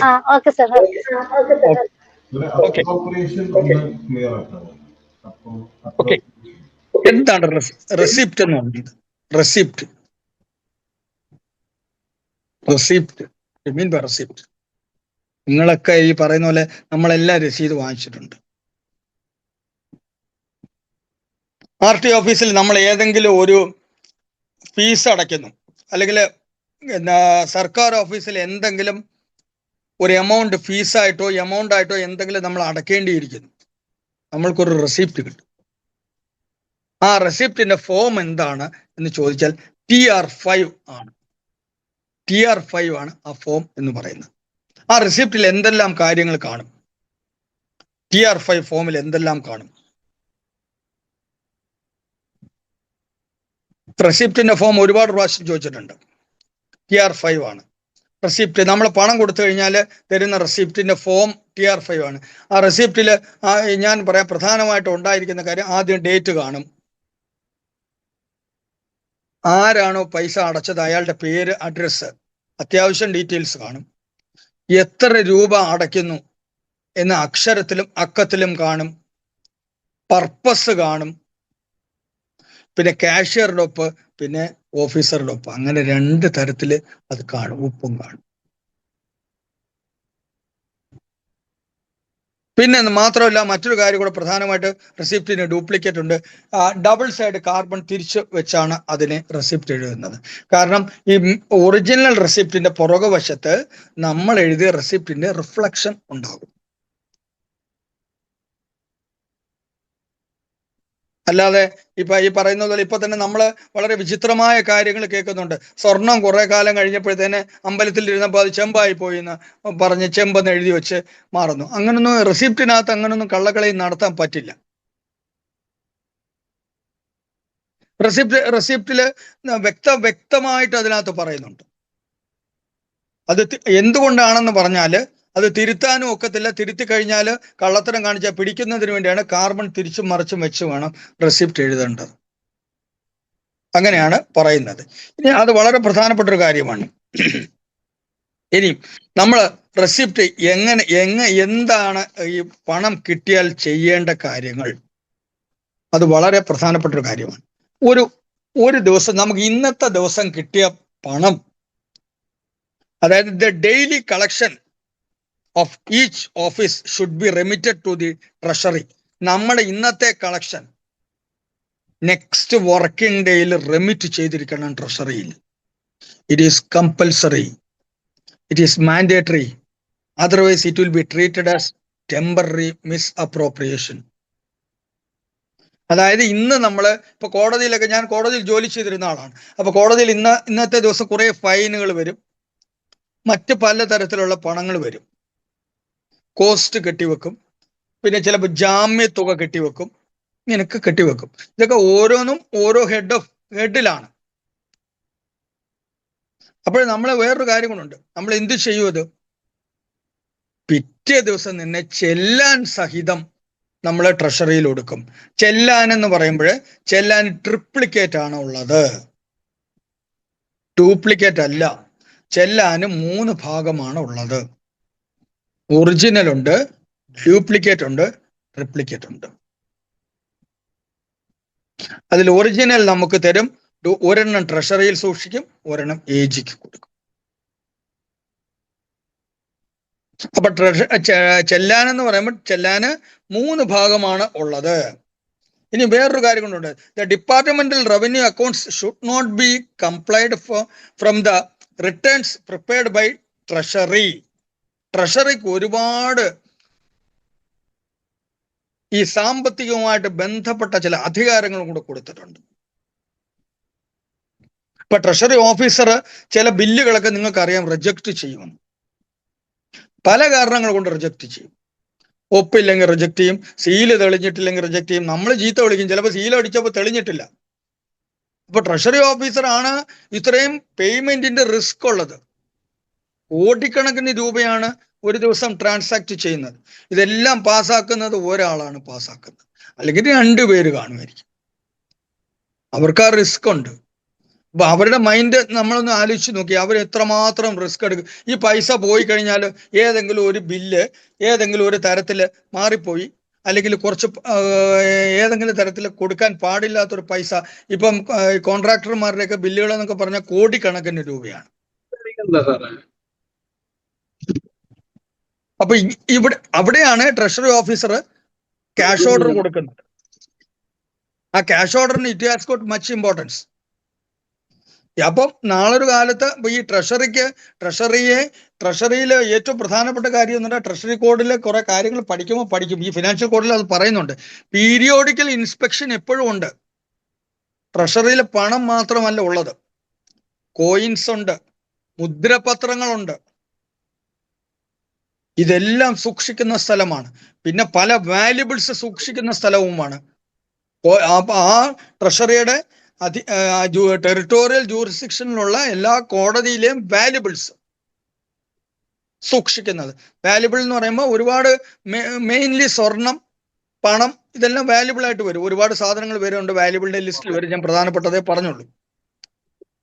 പിന്നെ വേണമെങ്കിൽ ഈ പറയുന്ന പോലെ നെർക്കോട്ടിക് സബ്സ്റ്റൻസസ് വരാം. ഇതുപോലൊക്കെ ചില സാധനങ്ങളൊക്കെ അവിടെ സൂക്ഷിക്കാൻ കോടതി ഉത്തരവിട്ട സൂക്ഷിച്ചേ പറ്റൂ. അപ്പൊ അത് ഓർത്തിരിക്കുക. അപ്പം നമ്മൾ ഈ റെസിപ്റ്റ് എന്ന് പറയുമ്പോൾ നമ്മൾ ഇന്ന് കിട്ടുന്ന പൈസ നാളെ തന്നെ അവിടെ അടച്ചിരിക്കണം, നിർബന്ധപൂർവം അടച്ചിരിക്കണം. അല്ലെങ്കിൽ that amounts to temporary misappropriation. നാളെ എന്ന് പറയുന്നത് നെക്സ്റ്റ് വർക്കിംഗ് ഡേ ആണ്. അത് വളരെ പ്രധാനപ്പെട്ട ഒരു കാര്യമാണ്. അത് ഓർത്തിരിക്കുക. ചെല്ലാൻ സഹിതം വേണം അടയ്ക്കേണ്ടത്. ചെല്ലാൻ ട്രിപ്ലിക്കേറ്റ് ആണ്. ട്രിപ്ലിക്കേറ്റ് എന്ന് പറഞ്ഞാൽ എന്താണെന്നും ഞാൻ പറഞ്ഞു. ഇനി വേറൊരു കാര്യങ്ങളുണ്ട്. നമ്മള് ഈ ട്രഷറിയിൽ നിന്ന് നിങ്ങൾ മാറുമ്പോൾ നിങ്ങളെ എല്ലാ ഓഫീസിൽ നിന്ന് റെക്കൺസിലിയേഷന് പോകും. എന്താണ് ഈ റെക്കൺസിലിയേഷൻ എന്ന് പറഞ്ഞാല്? നിങ്ങൾ ബില്ല് കൊടുക്കുന്നുണ്ട്, ഈ ബില്ലെല്ലാം മാറി പൈസ എടുക്കുന്നുണ്ട്. ഈ പൈസ ഡിഡക്റ്റ് ചെയ്തത് നിങ്ങളുടെ അക്കൗണ്ടിൽ നിന്ന് തന്നെയാണോ, നിങ്ങളുടെ അക്കൗണ്ടിൽ കൊടുത്ത് നിങ്ങൾക്ക് വേണ്ടി ബഡ്ജറ്റ് എസ്റ്റിമേറ്റിൽ നിന്ന് തന്ന പൈസയിൽ നിന്നാണോ അത് ഡിഡക്റ്റ് ചെയ്യുന്നത് എന്ന് പരിശോധിക്കും. അവിടെ ഏതെങ്കിലും അക്കൗണ്ട് മാറി പോസ്റ്റ് ചെയ്തു പോയിട്ടുണ്ടെങ്കിൽ അതെന്ത് ചെയ്യണം? അഡ്ജസ്റ്റ്മെന്റ്സ് ചെയ്യണം. പ്ലസ് ഓർ മൈനസ് അഡ്ജസ്റ്റ് ചെയ്യാൻ പറ്റും. അവിടെയാണ് ഞാൻ ഈ പറഞ്ഞ കാര്യം വളരെ പ്രധാനപ്പെട്ട ഒരു കാര്യമാണ്, റെക്കൺസിലിയേഷൻ എന്ന് പറയുന്നത്. ശരിക്കും പറഞ്ഞാൽ ആ റെക്കൺസിലിയേഷൻ ആർക്ക് വേണ്ടിയാണ് ചെയ്യുന്നത്? റെക്കൺസിലിയേഷൻ ചെയ്യുന്നത് ആർക്ക് വേണ്ടിയാണ്? ഫിനാൻസ് ഡിപ്പാർട്ട്മെന്റിന് വേണ്ടിയാണ്. ആ ഫിനാൻസ് ഡിപ്പാർട്ട്മെന്റ് ആണ് നമ്മൾക്ക് ശരിക്കും പറഞ്ഞാൽ നമ്മൾക്ക് അപ്രോപ്രിയേഷൻ നൽകുന്നത്. റെക്കൺസിലിയേഷൻ എന്താ സർ? കേട്ടില്ല. റീകൺസിലേഷൻ എന്താണെന്ന് മനസ്സിലായത്? റിക്കൺസിലേഷൻ എന്ന് പറയുമ്പോൾ താങ്കളുടെ ഓഫീസിലെ ഒരു ബില്ല് മാറി, അത് നിങ്ങളുടെ അക്കൗണ്ടിലുള്ള പൈസയാണ് നിങ്ങൾ മാറിയെടുക്കുന്നത്. അത് നിങ്ങളുടെ അക്കൗണ്ടിൽ നിന്ന് തന്നെയാണ് പോസ്റ്റ് ചെയ്തിരിക്കുന്നത് എന്ന് നമ്മൾ ട്രഷറി അക്കൗണ്ടുമായിട്ട് വെരിഫൈ ചെയ്യുന്ന പ്രക്രിയയാണ് ഈ പറഞ്ഞ റിക്കൺസിലേഷൻ. മനസ്സിലായില്ലേ പറഞ്ഞേ? അപ്പൊ നമ്മൾ മാറിയത് നമ്മുടെ അക്കൗണ്ടിലൂടെയാണ്. ട്രഷറി 01 വരെ 02 ഇട്ട് പോയി, അവരുടെ അക്കൗണ്ടിലോട്ട് കുറച്ചു എന്നിരിക്കട്ടെ, ഒരു എക്സാമ്പിൾ പറഞ്ഞതേ ഉള്ളൂ. അപ്പൊ സർപ്ലസ് ആയി നമ്മൾക്ക് പൈസ കിടക്കുകയും ചെയ്യുന്നു. അപ്പൊ റെക്കൺസിലേഷനിലാവുമ്പോൾ നമ്മൾക്ക് അത് കറക്റ്റ് ചെയ്യാൻ പറ്റും. അതാണ് ഓരോ മാസവും 10-ാം തീയതിക്കകത്ത് എല്ലാവരും കഴിഞ്ഞ മാസം നടന്ന എല്ലാ ട്രാൻസാക്ഷൻസും റെക്കൺസിൽ ചെയ്യുന്നത്. അതാണ് അവിടെ നടക്കുന്നത്. നേരത്തെ ഞാൻ പറഞ്ഞു, ഈ അപ്രോപ്രിയേഷൻ നടത്തുന്നത് ബഡ്ജറ്റിലൂടെയാണ്. അത് അസംബ്ലിയിൽ പാസ്സാക്കിയ ബഡ്ജറ്റിൽ പാസ്സാക്കിയ തുകയാണ് അപ്രോപ്രിയേറ്റ് ചെയ്യുന്നത്. പക്ഷെ റീ അപ്രോപ്രിയേഷൻ ഉണ്ട്. എന്താണ് റീ അപ്രോപ്രിയേഷൻ എന്ന് പറയുന്നത്? നമ്മൾക്ക് ചില ഹെഡ് ഓഫ് അക്കൗണ്ടിൽ പൈസ തീർന്നു കഴിഞ്ഞാൽ നമ്മൾക്ക് പൈസ വേണ്ടി വരും. പൈസ വീണ്ടും വേണ്ടി വരുമ്പോൾ നമ്മളുടെ ഹെഡ് ഓഫ് അക്കൗണ്ടിൽ, അതായത് ഇപ്പോൾ DHSൽ തന്നെ നിങ്ങൾക്ക് തരാൻ സഫീഷ്യന്റ് എമൗണ്ട് ഇല്ലെങ്കിൽ ഫിനാൻസ് ഡിപ്പാർട്ട്മെന്റിന് നിങ്ങളുടെ സേവിങ്സ് എന്ന് പറഞ്ഞാൽ നമ്മൾക്ക് ഏതെങ്കിലും അക്കൗണ്ടിൽ സർപ്ലസ് ആയിട്ടുള്ള പൈസ ഉണ്ടെങ്കിൽ അത് വേണമെങ്കിൽ വക മാറ്റി തരാൻ കഴിയും. അത് ഫിനാൻസ് ഡിപ്പാർട്ട്മെന്റിന് മാത്രമേ കഴിയൂ. The authority to make reappropriation is none other than the finance department. അത് വളരെ പ്രധാനപ്പെട്ട ഒരു കാര്യമാണ്, ഓർത്തിരിക്കേണ്ട കാര്യവുമാണ്. ഇതുമായിട്ട് ബന്ധപ്പെട്ട എന്തെങ്കിലും സംശയമുണ്ടെങ്കിൽ ചോദിക്കാം.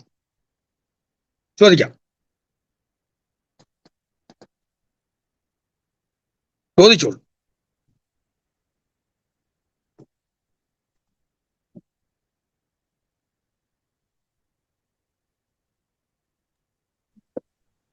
ചോദിച്ചാട്ടെ, ആർക്കെങ്കിലും എന്തെങ്കിലുമൊക്കെ ചോദിക്കാം. ഇതാണ്. ഇനി ഞാൻ വേറൊരു കാര്യം കൂടി ചോദിക്കാം. യെസ് സാർ, റീഅപ്രോപ്രിയേഷനെ നമ്മുടെ ഡിപ്പാർട്ട്മെന്റിന്റെ വേറൊരു അക്കൗണ്ടിൽ നിന്ന് മാത്രമേ പൈസ തരാൻ പറ്റത്തുള്ളൂ? അങ്ങ് വേറൊരു അക്കൗണ്ട് എന്നല്ല ഞാൻ പറഞ്ഞത്. നമ്മുടെ ഡിപ്പാർട്ട്മെന്റ് നമുക്ക് അലോട്ട് ചെയ്തിരിക്കുന്ന അക്കൗണ്ടിൽ ഏതെങ്കിലും ഒരു അക്കൗണ്ടിൽ സർപ്ലസ് ആയിട്ട് പൈസ കിടപ്പുണ്ടെങ്കിൽ, അതായത് സേവിങ്സ് ഉണ്ടെങ്കിൽ, അവർക്ക് ഫിനാൻസ് ഡിപ്പാർട്ട്മെന്റിന് വേണമെങ്കിൽ അതിൽ നിന്ന് പൈസ ഇതിലോട്ട് വക മാറ്റി തരാൻ കഴിയും. ഫോർ എക്സാമ്പിൾ ഞാൻ പറയാം. നിങ്ങൾക്ക് മെഡിക്കൽ റീഇംബേഴ്സ്മെന്റിന് പൈസ കൂടുതലായി വേണം. പക്ഷെ മെഡിക്കൽ റീഇംബേഴ്സ്മെന്റിൽ പൈസ തീർന്നുപോയി. ഉണ്ടായിരുന്ന 10,000 രൂപ അനുവദിച്ചിട്ടുണ്ട്, പക്ഷെ 50,000 രൂപ അടുത്ത് ബില്ല് വന്നിരിക്കും. പക്ഷെ എന്നാൽ മെഡിക്കൽ റീഇംബേഴ്സ്മെന്റിൽ നമ്മൾക്ക് പൈസ വേണമെങ്കിൽ നമുക്ക് TAയിൽ കുറെ പൈസ തന്നിരിക്കുന്നു. TA ആരും തന്നിട്ടില്ല, മാറിയിട്ടുമില്ല. വേണമെങ്കിൽ ആ സാലറിയുമായിട്ട് ബന്ധപ്പെട്ട ഒരു അക്കൗണ്ടാണ് 04 ആണ് TA. അതിൽ നിന്നും പൈസ നമ്മൾക്ക് വേണമെങ്കിൽ വക മാറ്റി തരാൻ കഴിയും. That process can be initiated by finance department only. അതിന് അസംബ്ലിയിൽ പോകേണ്ടതോ അല്ലെങ്കിൽ അവരുടെ ഇതോ ഒന്നും ആവശ്യമില്ല. ഫിനാൻസ് ഡിപ്പാർട്ട്മെന്റ് അഡ്ജസ്റ്റ്മെന്റിലൂടെ നമുക്ക് തരാൻ കഴിയും. That is called re appropriation. അതാണ് ഞാൻ. ഇനി മറ്റൊരു പ്രധാനപ്പെട്ട ഒരു കാര്യമുണ്ട്. ഞാൻ ഒരു സർക്കാർ ബിൽഡിങ്, സർക്കാരിന്റെ ആവശ്യത്തിനായിട്ട് ഒരു പ്രൈവറ്റ് ബിൽഡിങ് വാടക എടുത്തിട്ടുണ്ട്. ഒരുപാട് സർക്കാർ ഓഫീസുകൾ പ്രൈവറ്റ് ബിൽഡിങ്ങിൽ വർക്ക് ചെയ്യുന്നുണ്ട്. അപ്പൊ അപ്പൊ ഒരു പ്രൈവറ്റ് ബിൽഡിങ്ങിൽ വർക്ക് ചെയ്യുകയാണെങ്കിലും അതൊരു സർക്കാർ ഓഫീസിന്റെ എല്ലാ കളറും അതിനുണ്ടാവും. ആ ബിൽഡിങ്ങിന്റെ ടാക്സ് ആരാണ് അടയ്ക്കേണ്ടത്? എല്ലാ ക്വസ്റ്റ്യനും ഒരുപാട് പ്രാവശ്യം ചോദിച്ചിട്ടുള്ള ചോദ്യം. അതായത് the municipal tax of a private building taken on rent for a government office being paid by whom? Private. Government ആണോ ഓണർ ആണോ? Owner. അത് ലാൻഡ് ലോഡ്, അതായത് ഓണർ തന്നെയാണ് കൊടുക്കേണ്ടത്. അത് ഒരുപാട് പ്രാവശ്യം പരീക്ഷയ്ക്ക് ചോദിച്ചിട്ടുള്ള ഒരു ക്വസ്റ്റ്യൻ ആണ്. പ്രധാനമായിട്ടും അത് അറിഞ്ഞിരിക്കേണ്ട ഒരു കാര്യവുമാണ്. ഇനി മറ്റൊരു കാര്യമുണ്ട്. The demand collection balance statement in respect of fine levied by court of law shall be prepared in which form? Form number 2. അതും വളരെ പ്രധാനപ്പെട്ട ഒരു കാര്യമാണ്. പല പ്രാവശ്യം ചോദിച്ചിട്ടുണ്ട് ഏത് ഫോമിലാണ്. ഒന്നുകൂടെ പറയാം. The demand collection balance statement in respect of a fine levied by a court of law. അത് ഓർത്തിരുന്നാൽ മതി. Fine levied by the court of law shall prepare, അതായത് ഫൈൻ സ്റ്റേറ്റ്മെന്റ് പ്രിപ്പയർ ചെയ്യുന്നത് ഏത് ഫോമിലാണ്? അത് ഫോം നമ്പർ 2 ആണ്, ഓർത്തോളുക. ഇനി മറ്റൊരു കാര്യമുണ്ട്. ഇപ്പൊ KSR പുസ്തകം പലരും വാങ്ങിച്ചിട്ടുണ്ട്, ഇല്ലേ? പുസ്തകം വാങ്ങിച്ചിട്ടില്ലേ മാഡം? ആരെങ്കിലും വാങ്ങിച്ചവരൊന്നും പറഞ്ഞു? ഗവൺമെന്റ് പുസ്തകം വാങ്ങിച്ചവര് ആരെങ്കിലും ഇല്ലേ? വാങ്ങിച്ചു. എത്ര രൂപയാ? 100 something. ഒരു 150 റുപ്പീസ് എന്നിരിക്കട്ടെ. സർക്കാർ എങ്ങനെയാണ് ഇതിന്റെ വില നിശ്ചയിക്കുന്നത്?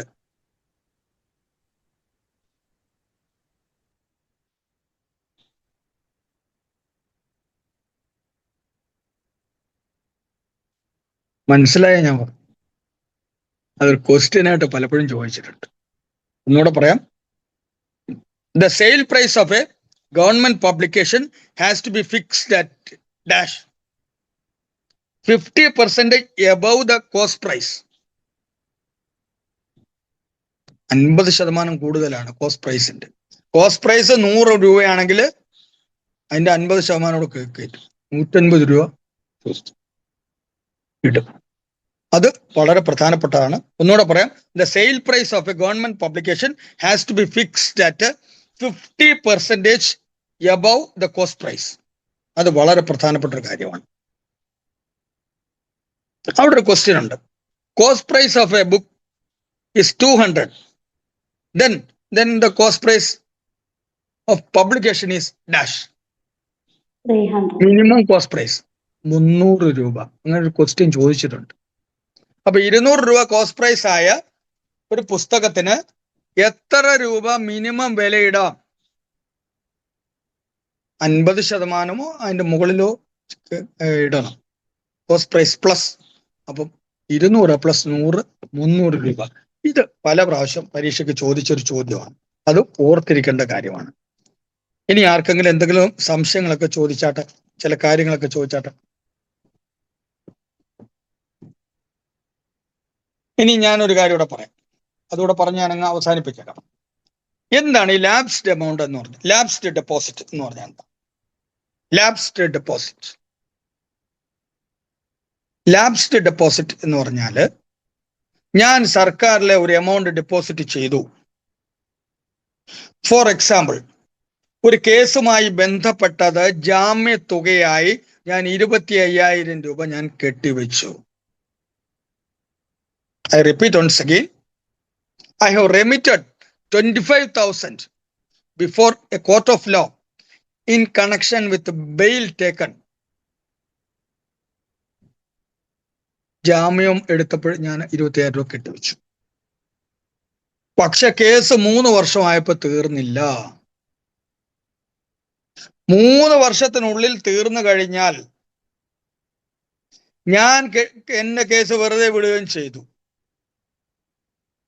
എന്റെ ജാമ്യത്തിനായിട്ട് കെട്ടിവെച്ച തുക എനിക്ക് ആ ഓഫീസിൽ നിന്ന് തന്നെ കിട്ടും.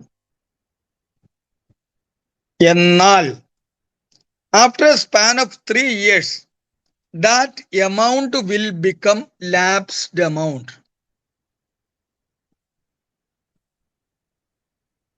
അല്ലെങ്കിൽ ലാപ്സ്ഡ് ഡെപ്പോസിറ്റ്.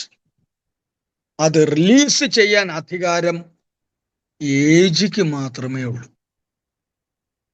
അക്കൗണ്ടന്റ് ജനറൽ മാത്രമേ ഉള്ളൂ. ഒരുപാട് പ്രാവശ്യം പരീക്ഷയ്ക്ക് ചോദിച്ചതാണ്. മനസ്സിലായ പറഞ്ഞത്? അത് വളരെ പ്രധാനപ്പെട്ട ഒരു കാര്യമാണ്. അപ്പം എമൗണ്ട് ലാപ്സ് ആവാൻ എടുക്കുന്ന പീരീഡിന് പറയുന്ന പേരാണ് പീരീഡാണ് 3 വർഷം. 3 വർഷം കഴിഞ്ഞാൽ ആ എമൗണ്ട്, ലാപ്സ്ഡ് എമൗണ്ട് നമ്മൾക്ക് തിരിച്ചു തരാൻ നമുക്ക് തിരിച്ചു കിട്ടും. അത് റിലീസ് ചെയ്യാനുള്ള അധികാരം ഏജിക്ക് മാത്രമാണ്. Okay, to catch the point. ഇത് പ്രധാനപ്പെട്ട ചില കാര്യങ്ങളാണ് ഞാൻ ഡിസ്കസ് ചെയ്തത്. ഏകദേശം ഒരു 20 to 30 ക്വസ്റ്റ്യൻസ് ഞാൻ ഡിസ്കസ് ചെയ്തിട്ടുണ്ട്. ഒരു 5 മിനിറ്റ് കൂടി ഇരിക്കാമെങ്കിൽ ഞാൻ കുറച്ചുകൂടെ കാര്യങ്ങൾ ഞാൻ പറഞ്ഞു തരാം. നമ്മൾ മെഡിക്കൽ റീഇംബേഴ്സ്മെന്റ് ക്ലെയിം കൊടുക്കുമ്പോൾ ഒരു സർട്ടിഫിക്കറ്റ് വേണം. മെഡിക്കൽ അറ്റൻഡന്റ് എന്നല്ല പറയുന്നത്, ഓതറൈസ്ഡ് മെഡിക്കൽ അറ്റൻഡന്റ് എന്നാണ് പറയുന്നത്. ഓതറൈസ്ഡ് മെഡിക്കൽ അറ്റൻഡന്റിൽ നിന്നും ഒബ്റ്റെയിൻ ചെയ്യുന്ന സർട്ടിഫിക്കറ്റിന്റെ പേര് എന്താണെന്ന് പലപ്പോഴും ചോദിച്ചിട്ടുണ്ട്. The certificate obtained from a medical attendant in case of medical reimbursement is called essentiality certificate. അത് പല പ്രാവശ്യം ചോദിച്ചിട്ടുണ്ട്. എസൻഷ്യാലിറ്റി സർട്ടിഫിക്കറ്റ് എന്താണ് എന്ന് പല പ്രാവശ്യം ചോദിച്ചിട്ടുണ്ട്. അതും വളരെ പ്രധാനപ്പെട്ട ഒരു കാര്യമാണ്. ഇനി ഗവൺമെന്റിന് ചില കാര്യങ്ങൾക്ക് അധികാരമുണ്ട്. ലാപ്സ്ഡ് ഡെപ്പോസിറ്റ് അല്ലാതെ ടൈം ബാർഡ് ക്ലെയിം എന്ന് പറയുമ്പോൾ നമുക്ക് എന്തൊക്കെയാണ് time Bard claim? For example, pay and allowances. അതിൽ ടൈം ബാർഡായ ഏതെങ്കിലും ഉണ്ടെങ്കിൽ അത് സാങ്ഷൻ ചെയ്യാനുള്ള അധികാരം ഗവൺമെന്റിന് മാത്രമാണ്. നമുക്കൊരു TA ക്ലെയിം കേട്ടില്ല. Time Bard claim time Bard claim എന്ന് പറഞ്ഞാൽ ചിലപ്പം ഇപ്പം ഡോക്ടർക്ക് ഒരു പൈസ കിട്ടാനുണ്ടായിരുന്നു 2 വർഷമോ അല്ലെങ്കിൽ കുറെ നാൾ കഴിഞ്ഞിട്ടാണ് കിട്ടുന്നത്. അപ്പൊ കുറെ നാൾ കഴിഞ്ഞാൽ അത് കിട്ടത്തില്ല. നമ്മുടെ ഡിപ്പാർട്ട്മെന്റിന് എഴുതി തരാനുള്ള അധികാരമില്ല. അതിന് ലിമിറ്റേഷൻ ഉണ്ട്. പേ ആൻഡ് അലവൻസസിന് നിശ്ചയിച്ചിരിക്കുന്ന 5 വർഷമാണ്. ഇപ്പൊ ഞാനൊരു കാര്യം പറയാം. എനിക്കിപ്പോ ഒരു ക്ലെയിം കിട്ടാനുണ്ട്. ഞാൻ സർവീസിൽ നിന്ന് റിട്ടയർ ചെയ്തതിന് ശേഷമാണ് 2 പ്രൊമോഷൻ സാങ്ഷൻ ആയത് ഇരിക്കട്ടെ. അപ്പൊ അങ്ങനെ തന്നെയാണ് എന്റെ പേഴ്സണൽ കേസ് ഞാൻ പറയുക. അപ്പൊ അത് എനിക്ക് എന്റെ ഡിപ്പാർട്ട്മെന്റിന് എഴുതി തരാനുള്ള അധികാരമില്ല, ഗവൺമെന്റിന് മാത്രമേ ഉള്ളൂ. അല്ലെങ്കിൽ എനിക്ക് അരിയർ ക്ലെയിം കിട്ടണമെങ്കിൽ കോർട്ട് ഓർഡർ വേണം, ഉണ്ടെങ്കിൽ മാത്രമേ കിട്ടത്തുള്ളൂ. മനസ്സിലായ പറഞ്ഞേ? അപ്പൊ period of limitation of pay and allowances നമുക്ക് 5 വർഷത്തിനുള്ളിൽ ക്ലെയിം ചെയ്തിരിക്കണം. 5 വർഷം കഴിഞ്ഞാൽ ടൈം ബാർഡാണ്. ടൈം ബാർഡ് ക്ലെയിം നമുക്ക് സാങ്ഷൻ ചെയ്യാൻ ഗവൺമെന്റിന് മാത്രമേ അധികാരം. TA ടൈം ബാർ എന്ന് പറഞ്ഞാൽ 2 വർഷമാണ്. TA ടൈം ബാർ 2 വർഷമാണ്. അത് ഓർത്തോളുക, അത് വളരെ പ്രധാനപ്പെട്ടതാണ്. നമുക്ക് പെൻഷന്റെ അരിയർ കിട്ടുന്നത് പെൻഷൻ 12 years ആണ്, 12 വർഷം. ഇതൊക്കെ പല പ്രാവശ്യവും ചോദിക്കാറുണ്ട്. Period of limitation of pension from the date when the claim fall due four payment 12 years ആണ്. ഇപ്പൊ എല്ലാത്തിനും മാക്സിമം ലിമിറ്റേഷൻ ടൈം പറയുന്നത് 12 years ആണ്. അത് ഓർത്തോളുക. TA നമുക്ക് ക്ലെയിം ചെയ്യുന്നതിന് 2 വർഷത്തിനുള്ളിൽ ക്ലെയിം ചെയ്തിരിക്കണം. 2 വർഷം കഴിഞ്ഞാലോ സർ ഗവൺമെന്റിലെ സാങ്ഷൻ ചെയ്യാൻ പറ്റും, ടൈം ബാർഡായി. ഓക്കെ, മനസ്സിലായ പറഞ്ഞു? ഇതെല്ലാം നമുക്ക് വളരെ പ്രധാനപ്പെട്ട കാര്യങ്ങളാണ്. ഞാൻ ഇതെല്ലാം പറഞ്ഞു. അപ്പം കുറെ കാര്യങ്ങൾ ഞാൻ പറഞ്ഞു. ഏകദേശം കുറെ ക്വസ്റ്റ്യൻസ് എക്സാം മോഡലിൽ തന്നെയാണ് ഞാൻ പറഞ്ഞു തന്നത്. ഇനിയും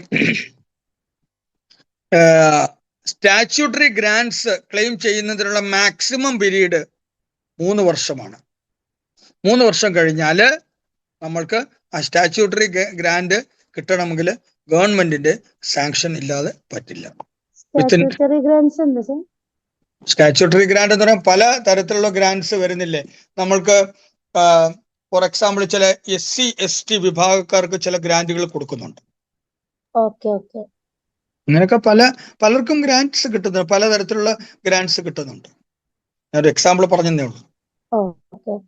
അപ്പൊ അത് കിട്ടണമെങ്കിൽ അത് ശരിക്കും പറഞ്ഞാല് മാക്സിമം പീരീഡ് നമുക്ക് ക്ലെയിം ചെയ്യാനുള്ള ടൈം 3 വർഷമാണ്. അത് വളരെ പ്രധാനപ്പെട്ട കാര്യമാണ്, ഓർത്തോളുക. ഇനി ഞാൻ നേരത്തെ ഇതിൽ പറഞ്ഞതാണ്, നമ്മളുടെ KSRൽ പറഞ്ഞതാണ്, ഒരാളുടെ റിക്കവറി പരമാവധി നടത്താവുന്നത് എത്രയാണെന്ന്. 1/3 ഓഫ് ദ എൻറ്റയർ സാലറിയാണ്. അതായത് അയാളുടെ സാലറിയുടെ 1/3 മാത്രമേ റിക്കവർ ചെയ്യാൻ പറ്റൂ. എന്ന് പറഞ്ഞാൽ അയാൾക്ക് 65% ശമ്പളം ജീവനാംശമായിട്ട് കൊടുക്കണം. അത് ഞാൻ പറയുകയും ചെയ്തിരുന്നു. അത് സസ്പെൻഷൻ അലവൻസ് അല്ലെങ്കിൽ സബ്സിസ്റ്റൻസ് അലവൻസ് എന്ന് പറയുന്നത് 65% ഓഫ് ഹിസ് സാലറിയാണ്. അത് ഓർത്തോണം. അതും പ്രധാനപ്പെട്ട കാര്യമാണ്. ഇനി നമുക്ക് കുറേ കാര്യങ്ങൾ ഫോംസ് പഠിക്കാനുണ്ട്, ഇൻസ്പെക്ഷൻ റിപ്പോർട്ടും പഠിക്കാനുണ്ട്. ഓക്കെ, ഒരു സെക്കൻഡ്. ഹലോ, പറഞ്ഞു.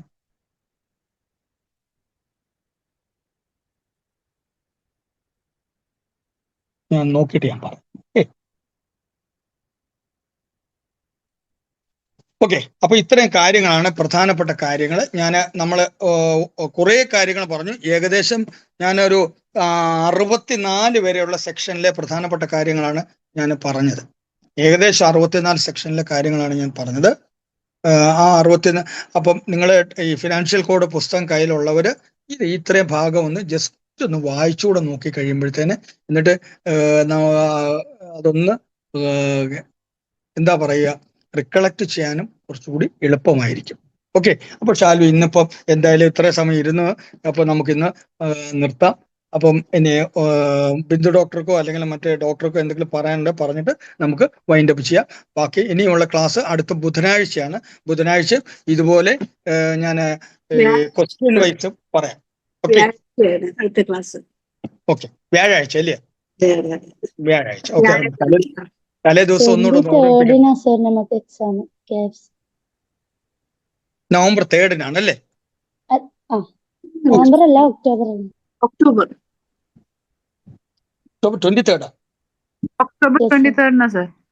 KFC അല്ലേ? ഓക്കെ, നമുക്ക് അതിനു മുമ്പിട്ട് ഞാൻ മാക്സിമം പറഞ്ഞുതരാം. നിങ്ങളും കൂടെ ഒന്ന് എല്ലാം കവർ ചെയ്യും സാറേ. നമ്മുടെ സെഷൻസ് അടുത്ത ആഴ്ച, അതായത് തേഴ്സ്ഡേ ഫ്രൈഡേ നമ്മൾ സെഷൻസ് വെച്ചിട്ടുണ്ടല്ലോ.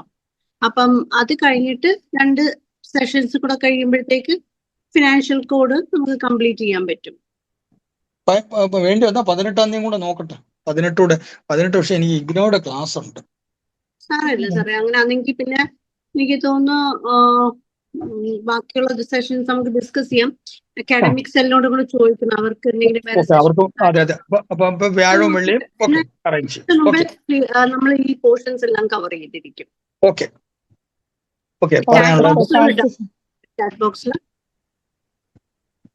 ചാറ്റ് ബോക്സിലെ doubt, what is the duration of PG allowance claim? PG allowance എന്ന് പറയുന്നത് അത് സാലറി ക്ലെയിം ആണല്ലോ. സാലറിയുമായിട്ട് ബന്ധപ്പെട്ടതില്ലയോ, പേ റിവിഷനിലല്ലയോ വരുന്നത് PG അലവൻസ് എത്രയാണെന്ന്. അല്ലാതെ വേറെ ഏതെങ്കിലും ഓർഡറിലൂടെ അല്ലല്ലോ വരുന്നത്. PG അലവൻസ് നിങ്ങളുടെ പേ റിവിഷനിലല്ലേ വരിക. പേ റിവിഷനിലല്ലേ PG അലവൻസ് നമുക്ക് എത്ര രൂപയാണെന്ന് തരുന്നത്. പരം 5 വർഷമാണ്. 5 വർഷം. It is something that is connected with the salary. അതുകൊണ്ട് 5 വർഷമാണ്. ഓക്കെ,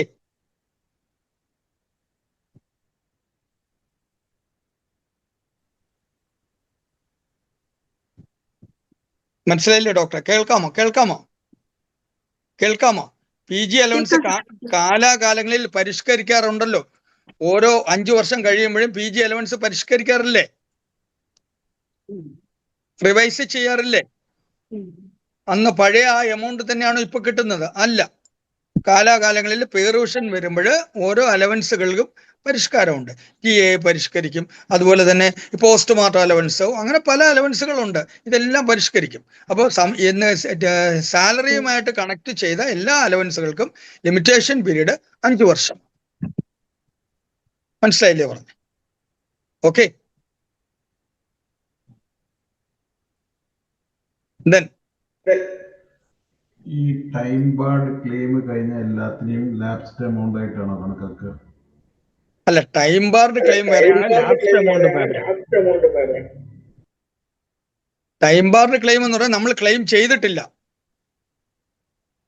നമ്മൾ ക്ലെയിം ചെയ്യാത്ത എമൗണ്ടുകളാണ് ടൈം ബാർഡ്. അപ്പൊ നമ്മൾ ഇതുവരെയും ക്ലെയിം ചെയ്തിട്ട് വിത്തിൻ ദ സ്റ്റിപ്പുലേറ്റഡ് ടൈം നമ്മൾ ക്ലെയിം ചെയ്യാത്ത എമൗണ്ട് ആണ് ടൈം ബാർഡ് ക്ലെയിം എന്ന് പറയുന്നത്. പക്ഷെ ലാപ്സ്ഡ് ഡെപ്പോസിറ്റ് എന്ന് പറഞ്ഞാൽ നമ്മളൊരു ഡെപ്പോസിറ്റ് ചെയ്തിട്ടുണ്ട്. ആ ഡെപ്പോസിറ്റ് നമുക്ക് 3 വർഷം കഴിയുമ്പോഴത്തേന് ആ എമൗണ്ട് 3 വർഷത്തിനുള്ളിൽ നമുക്ക് തിരിച്ചു കിട്ടാനാണെങ്കിൽ അതേ ഏത് ഓഫീസിലാണോ നമ്മൾ ഡെപ്പോസിറ്റ് ചെയ്തത് അവിടെ നിന്ന് തന്നെ തിരിച്ചു കിട്ടും. അതിന് എക്സാമ്പിൾ തന്നെയാണ് ഞാൻ പറഞ്ഞ ബെയിൽ എടുത്തപ്പോൾ ഞാൻ 20,000 രൂപ കോടതിയിൽ കെട്ടിവെച്ചെന്ന് പറഞ്ഞു. പക്ഷേ 3 വർഷം കഴിഞ്ഞു കഴിഞ്ഞാൽ ആ എമൗണ്ട് റിലീസ് ചെയ്യാനുള്ള അധികാരം ഏജിക്ക് മാത്രമാണ്. അത്തരത്തിൽ ഉള്ള എമൗണ്ടുകളെ പറയുന്ന പേരാണ് ലാപ്സ്ഡ് എമൗണ്ട് എന്ന് പറയുന്നത്. മനസ്സിലായോ പറഞ്ഞു? ഓക്കെ. മനസ്സിലായി.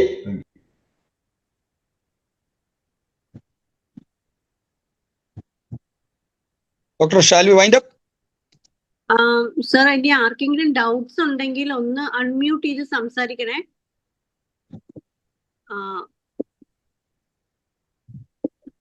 ഡൗട്ട് ഒന്നും ഇല്ലെങ്കിൽ നമുക്ക് വൈൻഡ് അപ്പ് ചെയ്യാം സർ. എനിക്ക് തോന്നുന്നു ഏകദേശം നല്ല രീതിയിൽ തന്നെ ക്വസ്റ്റ്യൻ മോഡലിലാണ് സാറ് പോകുന്നത്. അതുകൊണ്ട് തന്നെ എന്റെ എക്സ്പീരിയൻസ് കൊണ്ട് തന്നെ എനിക്ക് പറയാൻ പറ്റുമെന്ന് പറഞ്ഞാൽ നമ്മൾ ഈ ക്വസ്റ്റ്യൻസ് മാത്രം ശ്രദ്ധിച്ചാൽ മതി. നമുക്ക് ഫുൾ ടെക്സ്റ്റ് ബുക്ക് ഒന്നും വായിച്ചിട്ട് പോയി നമുക്ക് അതിനുള്ള സമയവും കിട്ടില്ല. പക്ഷെ നമ്മൾ എക്സാം എങ്ങനെയെങ്കിലും പാസ് ആവണം. അപ്പം ഡെഫിനറ്റ്ലി ഈ സാറിന്റെ ഈ പോയിന്റ്സ് നോട്ട് ചെയ്ത് നമ്മൾ പോയി കഴിഞ്ഞാൽ തന്നെ നമുക്ക് പാസ് ആവാൻ പറ്റും. സോ മാക്സിമം നമ്മൾ ഈ പ്രാവശ്യം അറ്റൻഡ് ചെയ്യുന്നവരെല്ലാവരും പാസ് ആവണം എന്നുള്ളൊരു സാറിനും ഉണ്ട്, നമുക്ക് എല്ലാവർക്കും ഉണ്ട്. അത് ഈ സെഷൻസ് മാക്സിമം യൂട്ടിലൈസ് ചെയ്യുക, മെസ്സേജ് സ്പ്രെഡ് ചെയ്യുക എല്ലാവർക്കും. Thank you sir. Thank you സാറിനോട് എത്ര താങ്ക്സ് പറഞ്ഞാലും മതിയാവത്തില്ലെന്നറിയാം. ഞാൻ ഇന്ന് എന്തുകൊണ്ടാണ് വൈൻഡ് അപ്പ് ചെയ്യാൻ പറയുന്നത്? എനിക്ക് സത്യം പറയാം, ഇത് റെക്കോർഡ് ചെയ്യുന്നോണ്ട് ഈ റെക്കോർഡ് എനിക്ക് 2 യൂണിവേഴ്സിറ്റിയുടെ 2 ക്വസ്റ്റ്യൻ ഇട്ട് കൊടുക്കാനുണ്ട്. നാളെ കൊടുത്തില്ല കൊല്ലും എന്നെ. അപ്പൊ ഞാൻ പറഞ്ഞ ഇന്ന് എങ്ങനെയെങ്കിലും ഇട്ട് കൊടുക്കാം, 12 മണിക്ക് മുമ്പിട്ട് ഞാൻ എങ്ങനെയെങ്കിലും ഇട്ട് കൊടുത്ത് അയച്ചു കൊടുക്കാന്ന് പറഞ്ഞു. അതായത് ഒരു 3 hours എന്തായാലും വേണം 2 ക്വസ്റ്റ്യൻ ഇടണമെങ്കിൽ. അത് ഈ ബ്ലൂംസ് ടാക്സോണമി ഒക്കെ വെച്ച് ഇട്ട് കൊടുക്കണം. അതാണ്.